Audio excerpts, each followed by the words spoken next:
Eh bien, je suis en compagnie de Yopo et de Mister Zerg, qui font partie de la Ligue des Slams de France. Alors ça, c'est des blazes, parce que quand on dit slam, forcément, vous avez des noms de scène.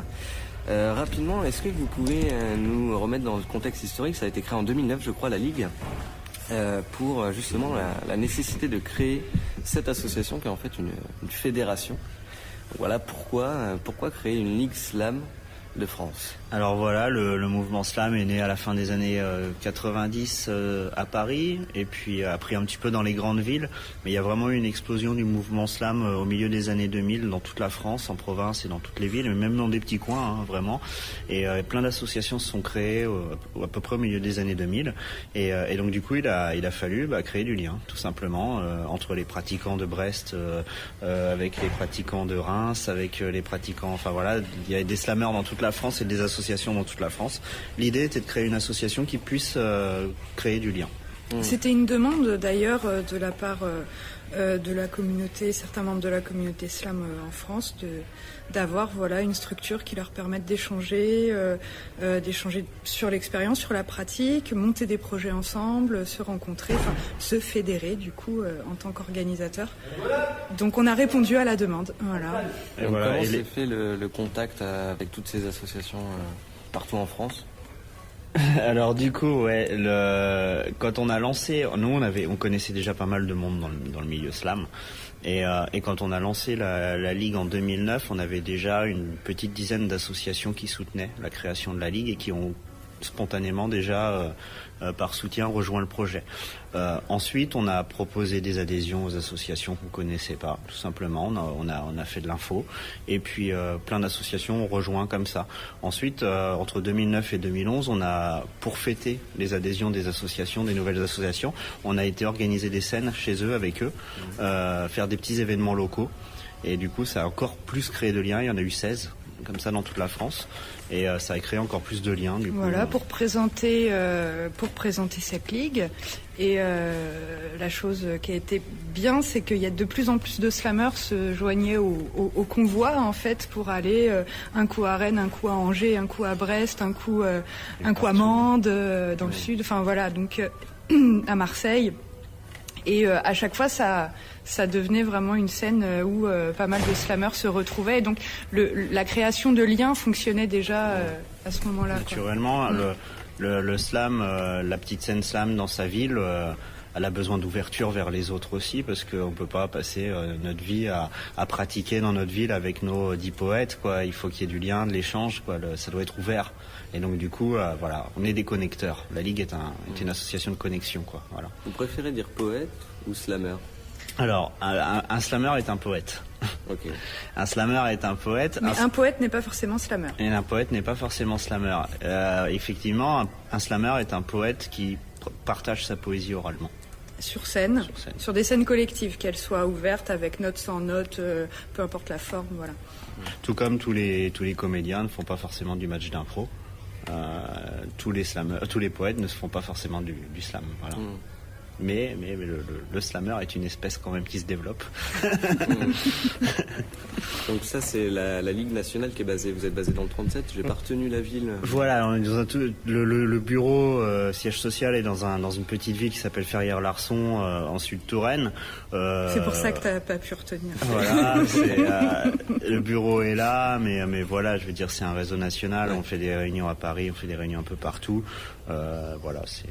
Et là, au jour d'aujourd'hui, il y a combien d'associations fédérées? Actuellement, 28 associations. Okay. Donc vraiment... Donc en 5 ans, j'imagine qu'il y en aura d'autres plus tard. Voilà, oui, il y a plein de la coupe de la Ligue, entre autres, amène du monde aussi à connaître la Ligue et à voir les services qu'on propose. Parce que la Ligue est aussi une association qui propose des services aux slammers, aux associations de slammers.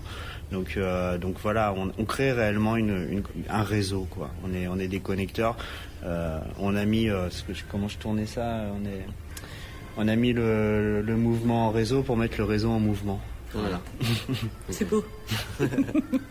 Donc le slam est né aux États-Unis, si j'ai bien compris, principalement à Chicago. Et là-bas, il y a des slam sessions qui sont organisées vraiment sous forme de tournois. Et donc vous avez essayé de reproduire ça un petit peu pareil en France. Et là, c'est la 3e année que se déroule la Coupe de la Ligue. Alors non pas de foot, mais bien de slam, pour le coup. Mais il y a une vraie dimension sportive à ce tournoi. Est-ce que vous pouvez nous en parler un petit peu plus ?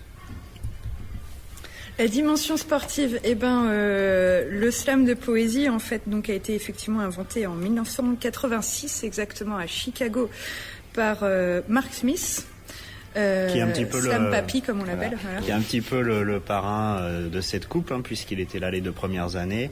Il sera pas là cette année pour des raisons purement logistiques, mais il va passer un message important le soir de la finale. Il y aura des surprises. Restez à l'écoute. Voilà, donc il invente le slam dans un bar qui s'appelle le Green Mill. À Chicago, donc ville de sport, Chicago, ville de musique, de jazz, de blues et ville de sport. En fait, c'est le patron du Green Mill qu'il connaissait, lui demande à Mark Smith de réaliser un spectacle de poésie tous les dimanches.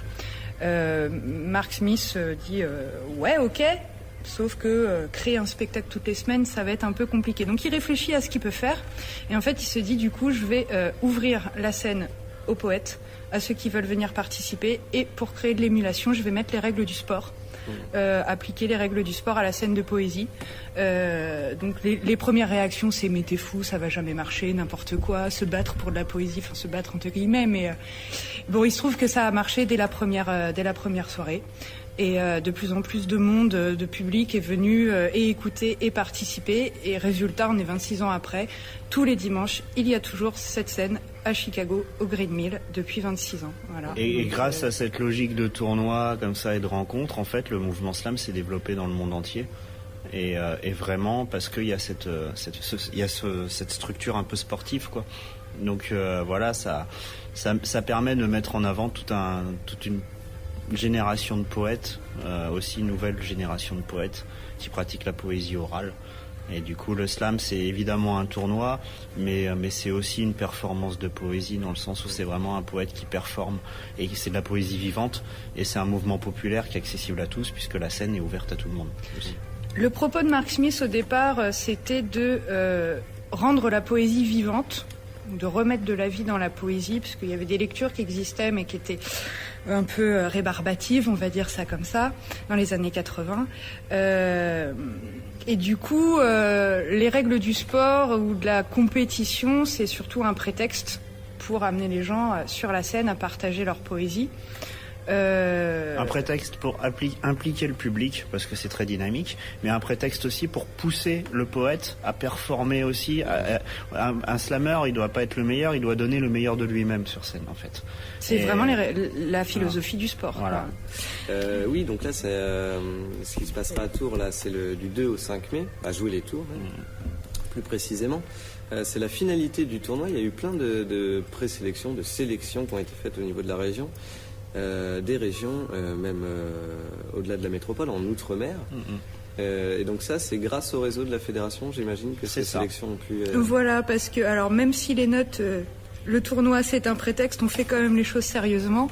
Et du coup, on va à fond dans la logique de rencontre, de présélection, de sélection. On fait quand même ça bien et avec des règles égalitaires pour tous. Et donc, du coup, les associations membres du réseau organisent dans leur ville une scène de sélection qui va constituer une équipe qui va porter les couleurs de la ville à la finale du championnat qui est la Coupe de la Ligue Slam à jouer les tours. Et alors c'est des associations qui pratiquent déjà chez eux tous les mois, toutes les semaines, ils animent des scènes, ils font aussi pour certains des ateliers, etc. Et donc en fait c'est ni plus ni moins, ils greffent une scène de sélection dans leur saison à eux, en fait, dans leur saison de scène, et du coup ça constitue l'équipe. Voilà. Ça marche.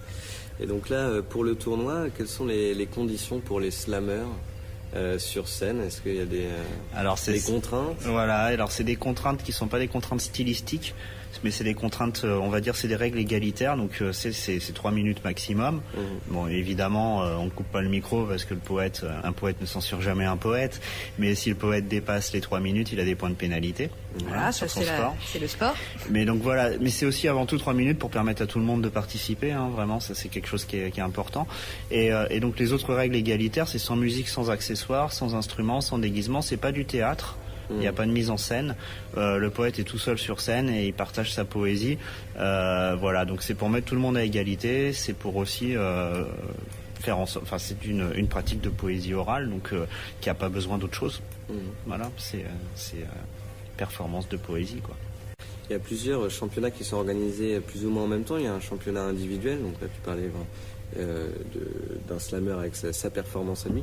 Il y a un tournoi en équipe, donc là c'est plutôt au niveau d'une ville, au niveau d'une région. Et puis il y a un tournoi pour les plus jeunes, le tournoi junior. Est-ce que vous pouvez détailler un petit peu justement ces différents tournois? Il y a effectivement 3 coupes à gagner, 3 trophées qui sont réalisés par Loud, une sculptrice et slameuse de Blois. Qui sera là pour remettre les trophées elle-même. Donc il y a effectivement une coupe champion pour les champions par équipe, une coupe pour le champion individuel, ou championne bien évidemment, et puis une coupe pour le champion ou championne junior. Donc en fait le tournoi principal, le championnat principal, c'est le championnat par équipe. Les slammers concourent avec un passage individuel. Ils obtiennent un score individuel qui sera additionné au score de leur coéquipier, qui donnera le score de l'équipe. Petite cerise sur le gâteau, le dimanche après-midi, on prend les 10 plus forts scores individuels de tout le championnat pour faire une finale individuelle, quoi, champion individuel. Donc c'est mixé ensemble en fin de compte, mais voilà, il y a la petite touche le dimanche. Donc voilà, comme aux Jeux Olympiques, il y a l'or, l'argent et le bronze dans chaque finale. Donc voilà, si on arrive 2e ou 3e, on est quand même sur le podium et voilà, pour l'idée est quand même de mettre en avant un maximum de gens aussi, et donc de slammer. Donc voilà, il y aura 3 médailles d'or, 3 médailles d'argent, 3 médailles de bronze pour les équipes, et puis individuel pareil et junior pareil. Alors ce qu'on aime bien dans le championnat par équipe, c'est que du coup, ce qu'il n'y a pas forcément dans l'individuel, c'est que là, il faut que les slammers de la même équipe se coordonnent avec leur coach. Il y a des petites stratégies quand même à mettre en place. Quel texte on va dire, si un tel il parle de tel sujet, est-ce que moi je balance ce texte-là ou pas, quel slammer c'est mieux qui passe maintenant ou pas, enfin voilà. Dans l'individuel, on se pose un peu moins ce genre de questions. Et puis dans le slam par équipe, on peut aussi faire des poèmes collectifs, donc ça pousse un petit peu à la créativité en équipe aussi. Voilà, c'est la petite différence entre les... C'est l'idée, c'est ce qui est intéressant vraiment là, la finale équipe, c'est vraiment important.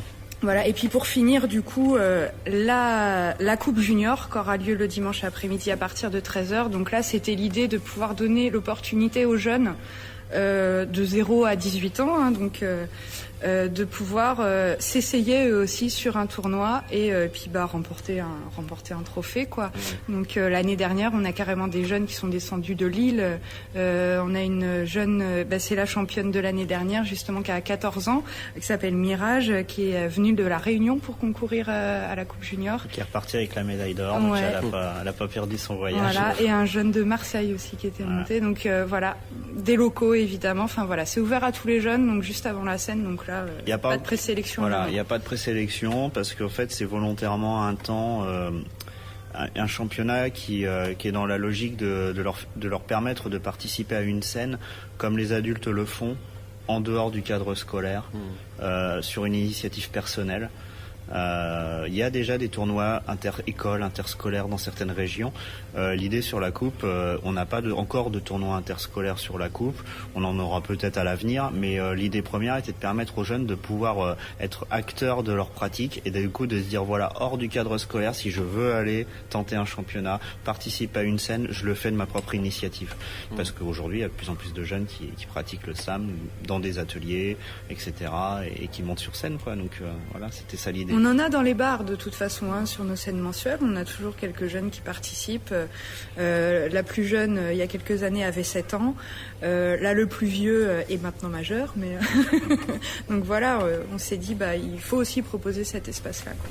Parce que pour le championnat, on est obligatoirement majeur. Donc voilà. Donc là, il fallait donner une solution à ça. Il y a une spéciale junior, voilà.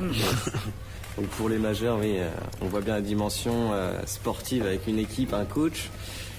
Justement, je crois qu'il y a un 4e mini-tournoi pour les coachs. C'est des Slam Masters, on les appelle. Le Slam Master Slam. Et donc là, il y a des thèmes imposés. Oui. Alors ce sera présenté par Monsieur Mouche, qui est un slameur de Nantes, qui a déjà présenté l'année dernière et ça a été très apprécié, donc on le reprogramme.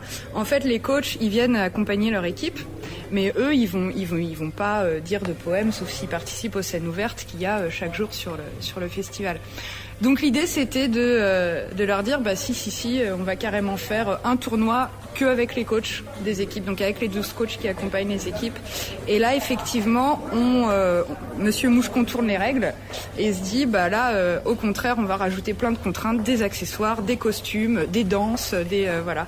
Et donc il faut, par exemple, être capable de déclamer son poème à cloche-pied en dansant la samba, les yeux fermés, quoi. Voilà, par exemple. Alors, déclamer son poème à la manière de Shakira. Voilà. Pas évident. Voilà, pas évident. Donc voilà, non mais ça c'est... donne des trucs très rigolos. Voilà, tout ça pour vraiment, on commence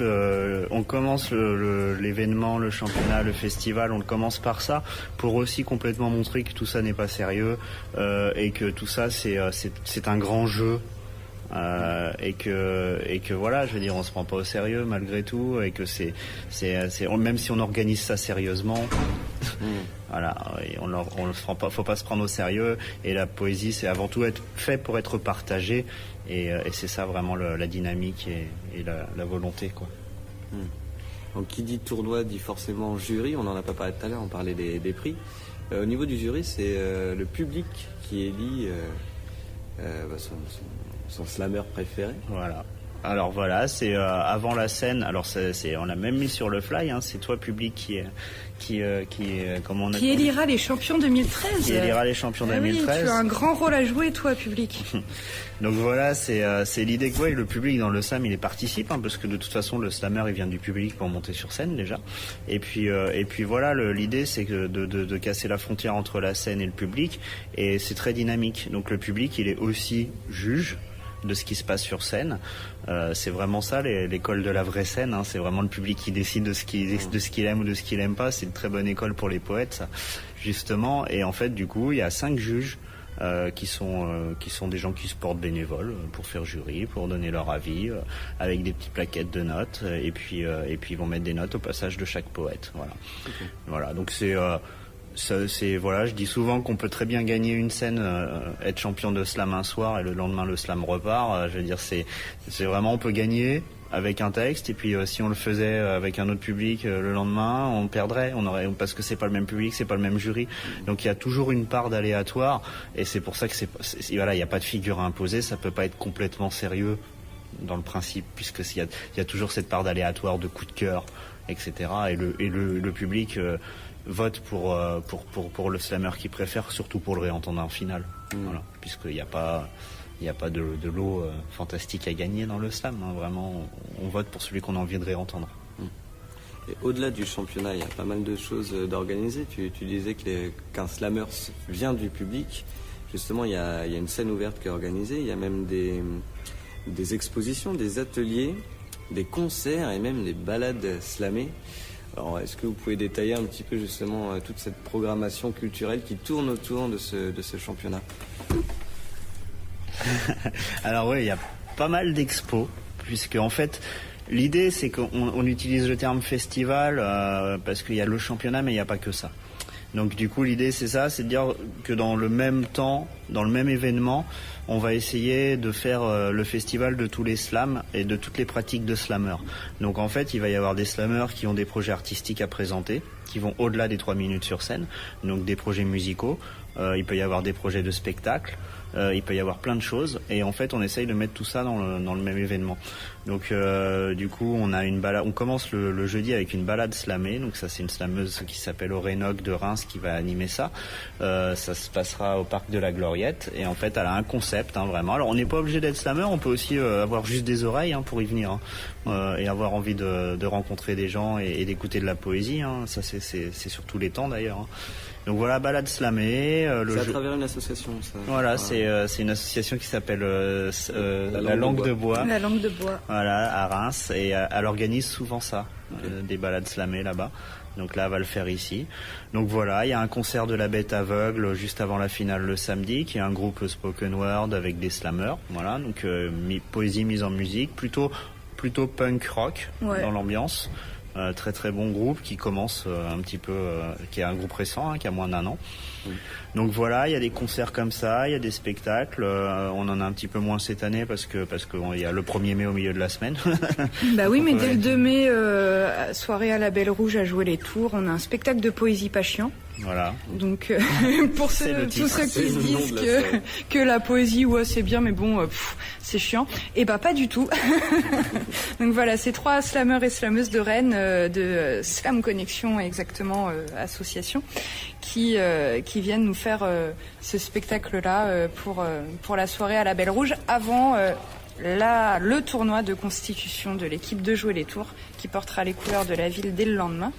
Donc voilà, et on a quoi d'autre? Alors il y a dans les expos, il y a Texto Carré, donc c'est une expo de peinture et de poèmes.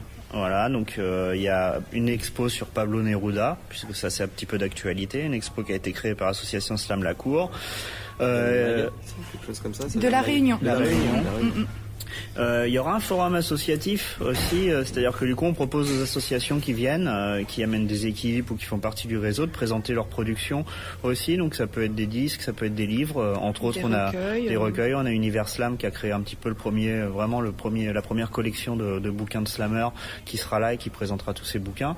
Donc voilà, il y a les expos, il y a plein de choses quoi. Vraiment, on peut venir flâner dans le hall de Malraux. On entendra de la poésie, on verra des belles choses. Il y a une expo photo qui sera produite par la Ligue Slam de France des éditions précédentes. Il y a une expo peinture et texte, donc des extraits de poèmes qui sont... tu l'as déjà dit, pardon. C'est grillé que j'écoutais pas là, voilà. Donc voilà, il y aura un atelier animé par Camille Caz, une slameuse de la région parisienne, qui animera un atelier pour que les gens puissent venir aussi écrire un petit peu avant de monter sur scène. S'initier, pourquoi pas, avant les scènes ouvertes. Et tous les jours, il y a des scènes ouvertes, donc du coup, vous pouvez tous venir, tous les jours, participer aussi et monter sur scène. Que vous ayez une bouche, que vous ayez des oreilles, que vous ayez les deux, vous pouvez tous venir. Voilà, il y a besoin de public. Le poète, il a besoin d'oreilles en face de lui.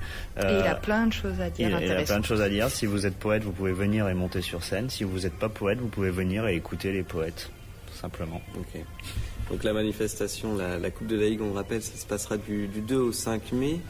Donc il y aura des animations, des soirées à la Belle Rouge, sinon ça se passera à l'espace Malraux. À partir du vendredi, c'est l'espace Malraux et tout est gratuit, sauf la finale du samedi, qui est la grande finale. Qui est à 10 €, donc c'est pas excessif. Voilà, je pense qu'on peut se faire un petit plaisir à ce prix-là. Tous les rounds le vendredi soir, il y a un round avec les slammers, c'est gratuit. Tous les rounds sont gratuits. Le concert du samedi est gratuit dans le hall. Voilà, donc c'est vraiment venez vous promener pendant ce festival ici à Malraux et vous allez découvrir plein de choses. Voilà. Ok. Bon merci à vous deux de nous avoir bien expliqué ce qui se passera pour la Coupe de la Ligue de Slam. Est-ce qu'on peut donner un petit contact où on peut retrouver toutes les infos, un site internet ou une adresse mail, un numéro de téléphone? Tout à fait. Alors le site coupe.ligueslamdefrance.fr, donc c'est vraiment le site du festival, donc le site internet du festival. Et sinon vous avez aussi le site de la Ligue Slam de France. Tout simplement, on va taper Ligue Slam de France et il y a un site aussi. Mais voilà, mais là vraiment sur l'événement c'est coupe.ligueslamdefrance.fr et évidemment on est sur tous les réseaux sociaux, Facebook, MySpace, etc. Voilà, pour la billetterie, si des fois vous souhaitez réserver, les places sont en vente à la Fnac ou sinon sur www.ville-jouerlestours.fr. Donc voilà, Jouer les Tours qui nous accueille gère aussi la billetterie. La billetterie à l'espace Malraux pour la finale du samedi, voilà. Super, merci beaucoup à vous deux. Merci à vous. Merci à vous.